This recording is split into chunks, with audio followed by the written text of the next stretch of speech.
In part 2, we added some animation to the Live Super. Now in part 3, let's jazz it up with some animating flares and looping highlights. So let's start with the effect in. In the browser, there is a bitmap that looks like a red lens flare. With the effect in selected, double-click on the bitmap to add it to the scene. When we turn Global Keyframe Tool button off, we can move this object around without creating any keyframes. Slide the animation down to the correct time and now move the bitmap into place. And you can see no keyframe was added. Rotate it and position it higher in the Z space. In addition to resizing it, let's go over to the rendering properties and turn on the additive blending. This will now blend the colors of the lens flare with anything that is underneath, giving it a more realistic look during the animation. Now rewind the animation to the beginning and turn the Global Keyframe Tool button back on so we can add some additional keyframes. In addition, I'm going to extend the timeline of this object down to about 2 seconds by just left-clicking the mouse and dragging the end. Advance the time marker and give the flare some rotation, which automatically adds a keyframe. Now back at the start, we'll also scale it down and then make it transparent by setting the surface properties to 0. Now move it up to about the midpoint of the animation. Turn the surface property back up to 100% and scale it bigger. Go to the end keyframe and bring the surface back down to 0. Now as I scrub through the animation, the flare gets brighter and bigger as it rotates and then finally fades off. When I added this bitmap to the effect in, it automatically appears in the default timeline tab as well, but the transparency is automatically set to 0. I could have added it first to the default tab, then made it transparent, and then added it to the effect in, and did the animation. But by adding it to the effect in first, a few less steps were required. Now the next thing I want to add is a flare that animates over the surface properties of the red bar and keeps looping. We'll do this in the default timeline tab. We added a couple of textures to the surface of the 3D primitive to give it this look. I can add a third bitmap as a texture and animate it, but I want a little more flexibility. So let's copy and paste the red bar in the scene graph. Now move it back into the group just above the red bar and rename it Red Bar Flare. Delete the 2 bitmaps that were textures and make the color white. Raise it up in the Z position ever so slightly to show that it is covering the red bar.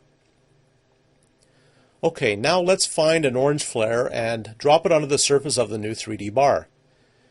Make sure the mapping is set to clamp. If it is set to repeat, the flare will keep repeating as it moves across the surface, and that is not the repeating that I want. Now go back to the rendering properties and also change the blending to additive. Finally, extend the time of this object out to about 6 seconds. For this animation, we are going to animate it on the surface properties and not using the XYZ properties. Notice that I'm also going to do the animation inside of this group and in the default timeline tab. When you create animations inside a group on the default timeline tab, they just keep animating unless you add those single objects to another timeline tab.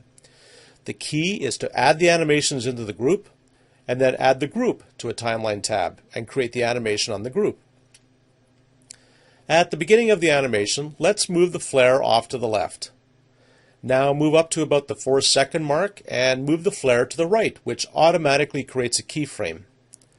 Okay, to keep the flare repeating, let's go to the transition properties and check loop. This is a great feature because it allows you to loop any object in the scene graph individually. So this one is set to 6 seconds, which will animate the flare across the object in 4 seconds, and then 2 seconds later will repeat. You can also have another object looping at a different time completely. You can build as many objects as you want, all looping individually at their own set time. So now let's see how this animation looks. Click the play button. It animates onto the screen and you see the flare moving across the red bar and looping every 6 seconds. If I click the default timeline tab, The flare keeps animating because that is where we created the animation. Now let's do two more things to this message. First, I want to make this message persistent so that we can add more messages to the scene while the live is on the output. Simply check this box labeled persistent, and now when I play it to air, it will stay on the output when I add another message like a lower third. This little blue infinity symbol tells the user this message is persistent. The last thing I want to do is give the message a hotkey to affect it off the output. Because it is persistent and a normal transfer from the keyboard will not lose the live super, which is what you want, you might want to add a lower third name super to the scene while the live is already on the output, and then lose the lower third name super, leaving the live super. So by selecting the Effect Out Timeline tab and going to the Transition Properties, there is a Transition Hotkey Assignments area. Click the Configuration button and assign it any key as the hotkey. In my case, I'm going to assign the Shift plus F10 key combination. Now let's play this message, and when I press the Shift plus the F10 key, this message will perform the effect out. In part 4, we are going to apply some conditional transitions to the message to give it even more flexibility.